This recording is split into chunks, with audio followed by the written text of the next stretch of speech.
L'Union européenne traverse actuellement une crise énergétique croissante, exacerbée par l'arrêt des approvisionnements en gaz naturel russe via l'Ukraine. Le 1er janvier 2025, l'Ukraine a mis fin à son accord de transit de gaz avec la Russie, arrêtant effectivement l'approvisionnement en gaz russe à travers ses pipelines vers l'Europe. Cette décision a marqué la fin de la domination de Moscou sur les marchés énergétiques européens. La conséquence immédiate de cette perturbation de l'approvisionnement a été une forte hausse des prix de l'énergie à travers le continent. Les prix du gaz naturel ont grimpé en flèche, entraînant une augmentation des coûts de l'électricité et mettant une pression financière considérable sur les consommateurs et les industries. Cette flambée des coûts de l'énergie a été un facteur majeur de l'inflation, compliquant les conditions économiques pour les différents gouvernements européens déjà confrontés à une croissance faible et à des défis fiscaux. L'Allemagne, en tant que plus grande économie de l'UE, a été particulièrement touchée par cette crise énergétique. Historiquement dépendante du gaz russe bon marché pour alimenter son secteur industriel, l'Allemagne fait maintenant face au double défi de sécuriser des sources d'énergie alternatives et de gérer les conséquences économiques de la hausse des coûts énergétiques. Malgré des investissements substantiels dans les infrastructures d'énergie renouvelable, le pays a rencontré des obstacles. Les périodes récentes de faiblesse du vent et de faible ensoleillement pendant les mois d'hiver ont entravé la production d'énergie renouvelable, exacerbant la pénurie énergétique. La confluence de ces facteurs a intensifié les vulnérabilités économiques existantes de l'Allemagne, contribuant à un ralentissement économique qui a vu le pays frôler la récession. Dans ce climat d'incertitude, les dynamiques politiques évoluent. Le parti d'extrême droite, Alternative pour l'Allemagne, AfD, a gagné du terrain dans les sondages d'opinion en prônant des politiques telles que la sortie de l'UE, l'abandon de l'euro, le rétablissement des relations avec la Russie et la reprise des importations de gaz russe. Ces positions résonnent avec des segments de la population frustrés par les difficultés économiques actuelles et recherchant des solutions rapides. Les implications potentielles d'un retrait de l'Allemagne de l'UE et de la zone euro sont profonde. En tant que pierre angulaire du cadre économique de l'UE, la sortie de l'Allemagne pourrait déstabiliser l'Union, affaiblir le marché unique et la monnaie commune. Un tel mouvement déclencherait probablement des turbulences financières, perturberait les relations commerciales et réduirait l'influence géopolitique de l'UE. Dans cette vidéo, nous examinons de plus près les origines de la crise énergétique actuelle, en analysant la séquence des événements qui ont conduit à cette situation. Nous analysons la faisabilité et les conséquences potentielles des Täti Ideen. Proposition de l'AfD, en considérant les impacts immédiats et à long terme sur l'Allemagne et le paysage européen au sens large. Grâce à une perspective complète et neutre, nous cherchons à éclairer l'interaction complexe entre la politique énergétique, la stabilité économique et les changements politiques en Europe. L'Allemagne a longtemps été reconnue comme la puissance économique de l'Europe, avec une base industrielle solide et une économie axée sur l'exportation. En tant que plus grande économie de l'Union européenne, l'Allemagne a joué un rôle clé dans la définition des politiques économiques et de l'orientation du bloc. Son secteur manufacturier, notamment dans les automobiles, les machines et les produits chimiques, a été un contributeur majeur à son PIB et a renforcé sa position de leader mondial en matière d'exportation. L'engagement du pays en faveur de l'intégration européenne est évident depuis l'après-Seconde Guerre mondiale, l'Allemagne étant un membre fondateur de l'UE et un acteur clé de l'Union économique et monétaire européenne. Cette intégration a facilité la création d'un marché unique permettant la libre circulation des biens, des services, des capitaux et du travail, ce qui a bénéficié à l'économie exportatrice de l'Allemagne. L'introduction de l'euro a fourni un environnement monétaire stable, renforçant ainsi le commerce au sein de l'UE. Cependant, ces dernières années, le paysage économique de l'Allemagne a fait face à des défis importants. La crise économique allemande débutant en 2021 a marqué un retournement dramatique par rapport à la période du miracle du marché du travail de 2005 à 2019. Le pays, autrefois considéré comme la puissance économique de l'Europe, est devenu la principale économie mondiale, la moins performante en 2023, avec une contraction de 0,3%, suivie d'une faible croissance en 2024, s'approchant de la récession. Ce ralentissement économique a entraîné une hausse des faillites d'entreprises. Les Verts et le retrait de Lindner du FDP ont conduit ce dernier à quitter la coalition, laissant Schulz à la tête d'un gouvernement minoritaire après la dissolution de la coalition. Le chancelier Schulz a demandé un vote de confiance au Bundestag le 16 décembre 2024. La motion a échoué avec seulement 207 voix en faveur, bien en deçà des 367 nécessaires pour une majorité, tandis que 394 membres ont voté contre. Ce résultat a mis en évidence l'incapacité du gouvernement à obtenir le soutien parlementaire, rendant nécessaire des élections fédérales anticipées. En conséquence, le président Frank-Walter Steinmeier a dissous le Bundestag et a programmé des élections anticipées pour le 23 février 2025. Cette décision vise à restaurer la stabilité gouvernementale face aux enjeux nationaux pressants, notamment la revitalisation économique et la politique migratoire. Soutien des États-Unis à l'AfD.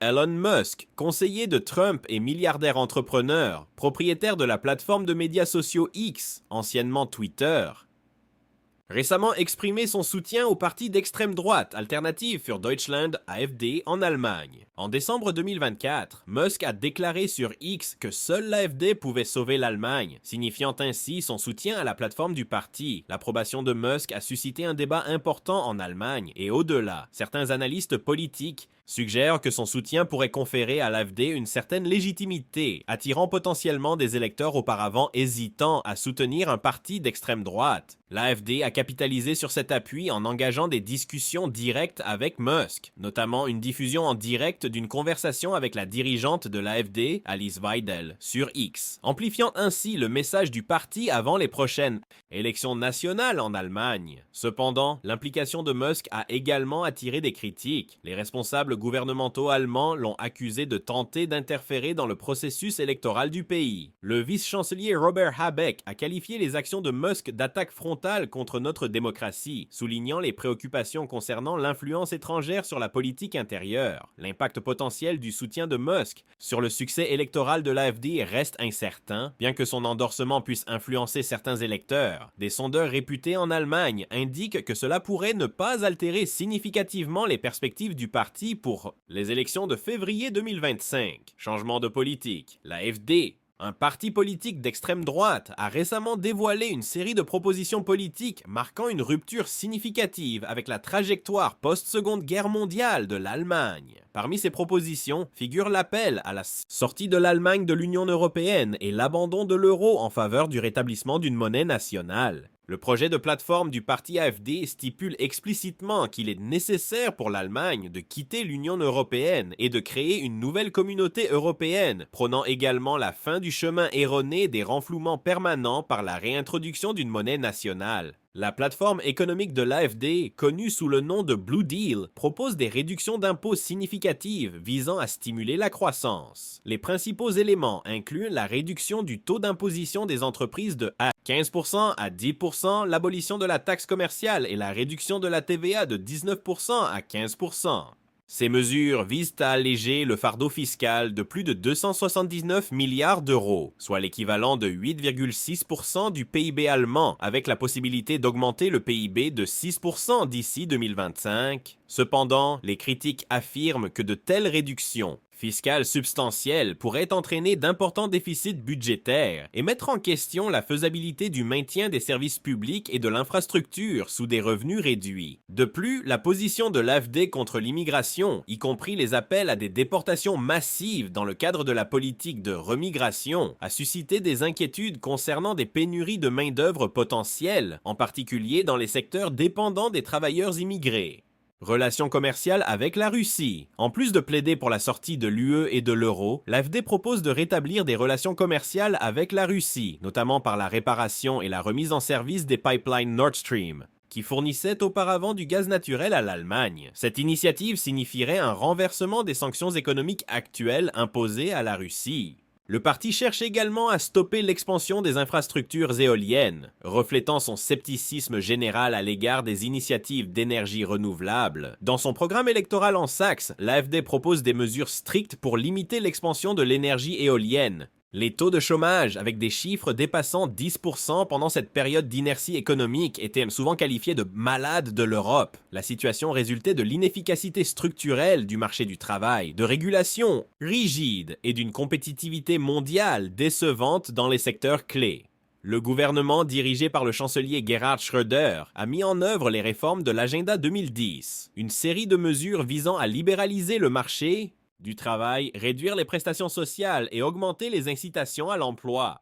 Ces réformes incluaient les controversées réformes du marché du travail ARTS qui restructuraient les allocations chômage et encourageaient le travail à temps partiel et les emplois faiblement rémunérés. Bien que ces mesures aient temporairement revitalisé la croissance, elles ont également créé des problèmes à long terme, tels que les inégalités de revenus et l'emploi précaire, jetant ainsi les bases d'une instabilité économique future. La résilience de l'Allemagne pendant la crise financière mondiale de 2008 a mis en évidence la force de son économie axée sur les exportations. Le pays a connu une forte contraction du PIB pendant la crise, mais a rebondi vigoureusement grâce à la demande pour les biens de haute qualité allemands, notamment dans des secteurs comme l'automobile et la machinerie. En 2011, les exportations de l'Allemagne ont dépassé 1 trillion d'euros, soulignant la dépendance du pays vis-à-vis des marchés étrangers. Toutefois, cette dépendance a rendu l'Allemagne vulnérable à la volatilité des marchés mondiaux, car les ralentissements économiques en Chine, aux États-Unis ou dans les marchés émergents avaient des répercussions immédiates sur les industries allemandes. De plus, l'accent mis sur les exportations a été au détriment de la demande intérieure et de la consommation, créant un déséquilibre qui rendait l'économie moins résiliente face aux chocs internes. Cette dépendance a également limité la capacité de l'Allemagne à diversifier sa base économique, la rendant exposée aux perturbations extérieures. En 2022, l'économie de l'Allemagne a commencé à faiblir de manière notable en raison d'une combinaison de facteurs. La crise énergétique, déclenchée par l'arrêt des importations de gaz naturel russe suite à l'invasion de l'Ukraine par la Russie, a gravement perturbé l'approvisionnement en énergie de l'Allemagne. Le pays, qui dépendait du gaz russe pour environ 55% de ses besoins énergétiques, a fait face à des coûts élevés et à des ralentissements de production. Ce choc a été aggravé par des perturbations des chaînes d'approvisionnement dans divers secteurs, l'automobile, la fabrication et la chimie étant les plus touchés. Le vieillissement de la population a exacerbé ces problèmes, la population active diminuant, entraînant une augmentation des coûts de la sécurité sociale et des pénuries de main-d'œuvre, notamment dans les secteurs nécessitant des travailleurs qualifiés et semi-qualifiés. Cette tendance démographique, couplée à des politiques d'immigration insuffisantes pour renouveler la main-d'œuvre, a ralenti la croissance de la productivité, l'underinvestissement chronique dans les infrastructures, et la recherche a également freiné l'innovation. Le retard de l'Allemagne en matière de numérisation et de technologie verte par rapport à ses concurrents mondiaux met en évidence la stagnation de la transformation industrielle. En 2023, le PIB de l'Allemagne a diminué de 0,3% et les prévisions indiquent une nouvelle baisse de 0,2% en 2024.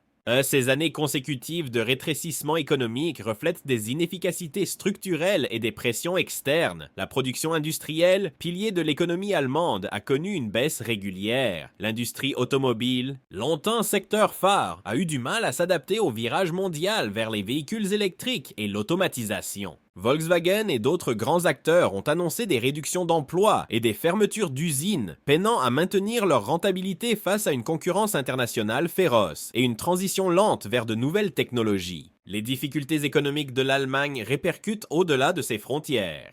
En tant que plus grande économie de l'Union européenne et leader économique, une économie allemande affaiblie déstabilise l'écosystème financier de l'UE.